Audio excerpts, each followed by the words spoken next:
Hello बच्चों, मेरी किताब चैनल पर आप सभी का बहुत बहुत स्वागत है। बच्चों, पिछले पाठ में हमने आपको स्पर्श के पर्वत प्रदेश में पावस लेसन, जो कि सुमित्रा नंदन पंत जी द्वारा रचित है, समझाया था। इसके शब्दार्थ, व्याख्या और व्याख्या से संबंधित जो भी शॉर्ट प्रश्न उत्तर थे, क्वेश्चन आंसर्स थे, वह आपको समझाए थे। आज हम आपकी किताब के पीछे की एक्सरसाइज, यानी कि जो आपके पर्वत प्रदेश में पावस है, इसके पीछे की जो एक्सरसाइज है, प्रश्न उत्तर है, वह आपको बता रहे हैं। कृपया आप सभी अपनी अपनी किताबों को ओपन कर लीजिए, अपनी अपनी सभी किताबें खोल लीजिए। इससे आपको इस लेसन को समझने में आसानी रहेगी। ठीक है बच्चों, तो शुरू करते हैं पाठ्य पुस्तक के प्रश्न उत्तर। ठीक है, प्रश्न है, पावस ऋतु में प्रकृति में कौन कौन से परिवर्तन आते हैं?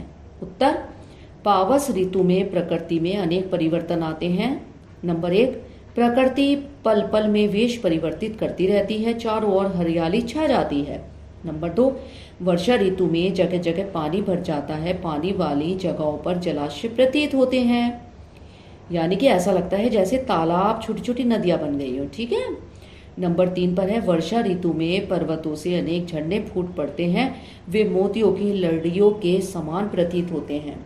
मोतियों की लड़ियों के समान प्रतीत होने का मतलब यहाँ पर यह है कि जब सूरज की रोशनी उन पर पड़ती है ना, अगर आप उनको दूर से देखोगे तो झरने ऐसे लगेंगे जैसे कि किसी ने मोतियों की माला पहाड़ों के ऊपर पहना दी हो। इससे कवि ने यहाँ पे इसका भाव इस प्रकार से स्पष्ट किया है। ठीक है, क्योंकि प्रश्न हमारा जो है वो है पावस ऋतु में प्रकृति में कौन कौन से परिवर्तन आते हैं, तो उसी का आंसर ये है। ठीक है। फिर नंबर 4 पर आएगा, घने काले बादल ऐसे लगते हैं जैसे कोई पहाड़ अपने पंख फड़फड़ा रहा हो। नंबर 5 पर आएगा, तालाबों के ऊपर उड़ते बादल धुएं के समान प्रतीत होते हैं। इस प्रकार पावस ऋतु में प्रकृति नए नए रूप रंग में प्रकट होती दिखाई पड़ती है। अगला प्रश्न, मेखलाकार शब्द का क्या अर्थ है? कवि ने यह प्रयोग क्यों किया है?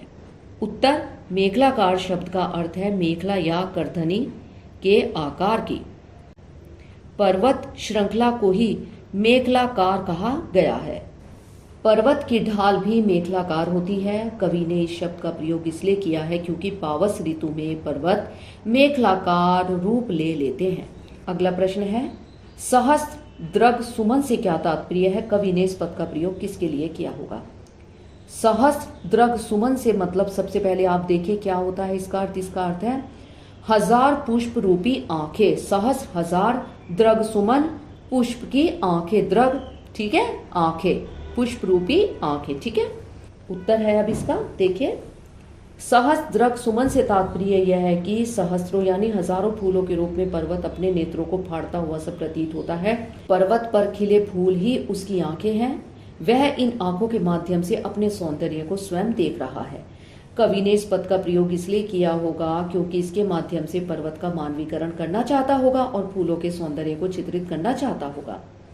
अगला प्रश्न, कवि ने तालाब की समानता किसके साथ दिखाई है और क्यों? उत्तर, कवि ने तालाब की समानता दर्पण के साथ दिखाई है। इसका कारण यह है कि दोनों पारदर्शी होते हैं, दोनों में व्यक्ति अपना चेहरा देख सकता है, प्रतिबिंब देख सकता है। अगला प्रश्न, पर्वत के हृदय से उठकर ऊंचे ऊंचे वृक्ष आकाश की ओर क्यों दिख रहे हैं और वे किस प्रकार को प्रतिबिंबित करते हैं? उत्तर, पर्वत के हृदय से उठकर ऊंचे ऊंचे वृक्ष आकाश की ओर इसलिए देख रहे हैं ताकि उनके मन की उच्च आकांक्षाएं प्रकट हो सकें। वे मन की इच्छाओं को प्रतिबिंबित करते हैं, वे निर्निमेष ऊपर की ओर देखते हैं। अगला प्रश्न, शाल के वृक्ष भयभीत होकर धरती में क्यों धंस गए? उत्तर, जब धरती पर आकाश टूट पड़ता है अर्थात चारों ओर धुंध छा जाती है, तब शाल के वृक्ष अदृश्य हो जाते हैं। ऐसा प्रतीत होता है कि मानो वे धरती में समा गए हों, धंस गए हों, अतः दिखाई नहीं दे रहे। अगला प्रश्न, झरने किसके गौरव का गान कर रहे हैं? बहते हुए झरनों की तुलना किससे की गई है? उत्तर, झरने पर्वत के गौरव का गान कर रहे हैं। बहते हुए झरने की तुलना मोती की लड़ियों से की गई है। झरने पर्वत की उच्चता और सुंदरता का यशगान करते प्रतीत होते हैं। झरते पानी की बूंदें मोती की लड़ियां हारों के समान लगती हैं। निम्नलिखित का भाव स्पष्ट कीजिए। बच्चों, ये किताब का खा भाग है। पहला जो था का भाग, निम्नलिखित प्रश्नों के उत्तर दीजिए। अब ये खा है, निम्नलिखित का भाव स्पष्ट कीजिए। इसके अंदर इन्होंने काव्य की कुछ पंक्तियां दी हैं जिनको 3 भागों में इन्होंने डिवाइड किया है, अलग अलग पंक्तियां हैं और इन्होंने कहा है कि आपको इनका भाव बताना है। ठीक है, तो देखिए पहली पंक्ति क्या है टूट पड़ा भू पर अंबर। उत्तर, जब धुआंधार वर्षा होती है तब ऐसा लगता है कि मानो धरती पर आसमान टूट पड़ा हो। नंबर 2 पर है यों जलद यान में विचर विचर था इंद्र खेलता इंद्रजाल। उत्तर, यानी कि इसका भाव क्या है? इन पंक्तियों का भाव यह है कि बादलों रूपी वायुयान पर सवार होकर इंद्र इधर उधर घूम रहे हैं तथा उनके खेल इंद्रजाल के समान प्रतीत होते हैं। पावस ऋतु में आकाश अनोखे खेल खेलता जान पड़ता है। नंबर 3 पर कौन सी पंक्तियां हैं देखिए। गिरिवर के उठ से उठ उठकर उच्चाकांक्षाओं से तरुवर हैं झांक रहे नीरव नभ पर अनिमेष अटल कुछ चिंता पर। भाव देखिए, इन पंक्तियों का भाव यह है कि पर्वत के ऊपर वाले वृक्ष और ऊपर उठते प्रतीत होते हैं। इन्हें देखकर ऐसा लगता है कि ये वृक्ष मानव के रूप में हैं और अपनी उच्च आकांक्षाओं को लेकर ऊपर की ओर झांक रहे हैं। आकाश पूर्णतः शांत है, ये वृक्ष अपलक ऊपर देखते जा रहे हैं। इनके मन में कुछ चिंता के भाव भी हैं।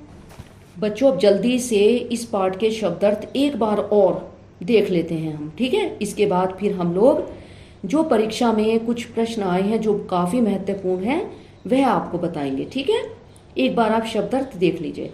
पावस वर्षा ऋतु, प्रकृति वेश प्रकृति का रूप, मेखलाकार करधनी के आकार की पहाड़ की ढाल, सहस हजार, द्रग सुमन पुष्प रूपी आंखें, अवलोक देखना, महाकार विशालाकार दर्पण आईना, मद मस्ती झाग फेन, उर हृदय उच्चाकांक्षा ऊंचा उठने की कामना, तरुवर पेड़, नीरवनभ शांत आकाश, अनिमेष एकटक, चिंता पर चिंतित चिंता में डूबा हुआ, भूधर पहाड़, पारद के पर पारे के समान धवल एवं चमकीले पंख, रवशेष केवल आवाज का रह जाना, चारों ओर शांत निस्तंभ वातावरण में केवल पानी के गिरने की आवाज का रह जाना, सभय भय के साथ, शाल एक प्रकार का वृक्ष, ताल तालाब, जलदयान बादल रूपी विमान, विचर घूमना, इंद्रजाल जादूगरी।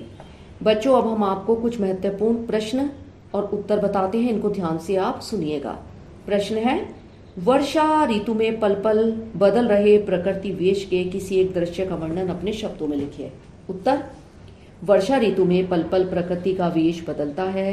पर्वत मेखलाकार अर्थात गोलाकार रूप में है, उस पर हजारों फूल खिले हैं। ये फूल मानो इसके नेत्र हैं। ये इन नेत्रों की सहायता से अपने पैरों तले तालाब के जल में अपने विशाल आकार को देखकर मुग्ध हो रहा है। वह बार बार अपने रूप और आकार को देखता है, इससे उसकी मुग्धता का पता चलता है। अगला प्रश्न, बादलों से पर्वत के छिप जाने पर कवि ने क्या कल्पना की है, अपने शब्दों में लिखिए। उत्तर, जो पर्वत अभी अभी दिखाई दे रहा था वह अभी ना जाने कहाँ गायब हो गया।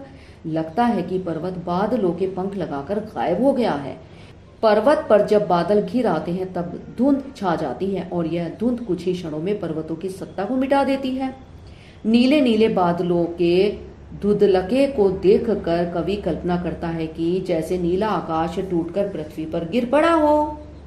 अगला प्रश्न, निम्नलिखित पंक्तियों को पढ़कर पूछे गए प्रश्नों के उत्तर लिखिए। पंक्ति ध्यान से सुनिएगा। अपने सहस्त्र द्रग सुमन फाड़ अवलोक रहा है बार बार, नीचे जल में निज महाकार, जिसके चरणों में पलाताल, दर्पण सा फैला है विशाल। इन पंक्तियों से संबंधित यहाँ पर 4 प्रश्न पूछे हैं। पहला है, कवि और कविता का नाम लिखिए। कवि का नाम है सुमित्रा नंदन पंत और कविता है पर्वत प्रदेश में पावस। अगला प्रश्न है, पर्वत अपना प्रतिबिंब कहाँ देख रहा है। उत्तर, पर्वत अपना प्रतिबिंब अपने चरणों में पड़े तालाब के जल में देख रहा है। तीसरा प्रश्न है, किस पंक्ति से ज्ञात होता है कि पर्वत अपना रूपाकार देखकर चकित है। उत्तर है, अवलोक रहा है बार बार, नीचे जल में निज महाकार। अगर ये प्रश्न आता है तो आपको केवल ये 2 पंक्तियां ही लिखनी है। अवलोक रहा है बार बार, नीचे जल में निज महाकार। अगला प्रश्न है, काव्यांश से अनुप्रास और उपमा का एक एक उदाहरण चुनकर लिखिए। उत्तर, अनुप्रास अलंकार का उदाहरण है बार बार में बा वर्ण की बार बार आवृत्ति हुई है, तो इसलिए वह अनुप्रास अलंकार हुआ। उपमा अलंकार का उदाहरण है दर्पण सा, यानी कि शीशे की तरह जो दिखाई दे रहा है, यानी कि यहाँ पे उपमा अलंकार हुआ। ठीक है बच्चों, ये जो 5 पंक्तियां थी, इनके जो प्रश्न थे जो इनसे संबंधित थे वो कंप्लीट हो चुके हैं। ठीक है, अब देखते हैं हमारा अगला प्रश्न क्या है। पावस ऋतु किसे कहते हैं? उत्तर, पावस ऋतु वर्षा ऋतु को कहते हैं। इस ऋतु में वर्षा होती है। अगला प्रश्न, पल पल परिवर्तित प्रकृति वेश से कवि का क्या तात्पर्य है? उत्तर, वर्षा ऋतु में प्रकृति का रूप पल पल में परिवर्तित होता रहता है। कभी धूप चमकने लगती है, कभी सूर्य बादलों की ओट में छिप जाता है, कभी प्रकृति का सुहावना रंग दिखाई देता है, कभी इतने घने बादल छा जाते हैं कि और कुछ दिखाई ही नहीं पड़ता, कभी घनघोर वर्षा होने लगती है। अगला प्रश्न, पर्वत की विशालता को कवि ने किस प्रकार चित्रित किया है? उत्तर, गोलाकार पर्वत बहुत बड़ा और ऊंचा है, उस पर जो फूल खिले हैं उनके माध्यम से पर्वत अपनी सुंदर और विशाल आंखें फैलाकर अपने पैरों तले के तालाब में अपनी शोभा को निहार रहा है। झंडे भी झरझर उसी के यश का गान कर रहे हैं। इस प्रकार कवि ने चित्रमय भाषा में मनुष्यों की सी भावनाओं का बखान किया है। अगला प्रश्न, पर्वत, ताल, निर्झर, वृक्ष, बादल के सौंदर्य का चित्रण कवि ने किस प्रकार किया है? उत्तर, कवि ने पर्वत को एक बड़े राजा के समान, ताल को उसकी सेवा में चरणों में पलने वाला और दर्पण के समान, झरनों को पहाड़ के गौरव का गान करने वाला बताया है। वृक्ष, पहाड़ सभी राजा की महत्वाकांक्षाओं के प्रतीक हैं। बादल आकाश की नीलिमा के समान सभी कुछ को घेर लेने वाले के रूप में चित्रित है। इस प्रकार कवि ने प्रकृति के सभी उपादानों का वर्णन चित्रमय भाषा में किया है। प्रश्न है, पल पल परिवर्तित प्रकृति वेश में कौन सा अलंकार है? यही अलंकार कविता में और कहाँ कहाँ पर आया है या कहाँ कहाँ पर है? उत्तर है, इस पंक्ति में अनुप्रास और मानवीकरण अलंकार है। पल पल में पुनरुक्ति प्रकाश अलंकार है। अन्यत्र भी इनको देखा जा सकता है, यानी कि और भी जगहों पर इनको देखा जा सकता है, जैसे कि अपने सहस्त्र द्रग सुमन फाड़, गिरी का गौरव गा गाकर, झड़ते हैं झाग भरे निर्झर। ठीक है, अगला प्रश्न, इस कविता में उन स्थलों को चुनिए जहां ध्वनि सौंदर्य है। उत्तर, इस कविता में निम्नलिखित पंक्तियों में ध्वनि सौंदर्य है। कौन सी पंक्तियां हैं देखिए? गिरी का गौरव गाकर झरझर। दूसरी पंक्ति, झड़ते हैं झाग भरे निर्झर। तीसरी पंक्ति, रव शेष रह गए हैं निर्झर। अगला प्रश्न, इस कविता की शैली चित्रात्मक है। इसमें उभरने वाले चित्रों में से कौन सा चित्र आपको अच्छा लगा? उत्तर, इस कविता के प्रारंभ में ही दिया गया चित्र हमें सबसे अच्छा लगा, विशेषकर इन पंक्तियों में अपने सहस्त्र द्रग सुमन फाड़ अवलोक रहा है बार बार। इन पंक्तियों में जो चित्र उभरता है वह बड़ा ही सजीव, साकार और सुंदर है। अगला प्रश्न, वर्षा ऋतु में इंद्र की जादूगरी के 2 उदाहरण दीजिए। उत्तर, वर्षा ऋतु में इंद्र अपनी जादूगरी तरह तरह से दिखाते हैं, जैसे कि नंबर 1, कभी वह जलदयान यानी कि बादलों रूपी वायुयान में विचरण करता प्रतीत होता है, घूमता हुआ दिखाई देता है। नंबर 2, कभी वह तरह तरह का जादू यानी इंद्रजाल दिखाता प्रतीत होता है।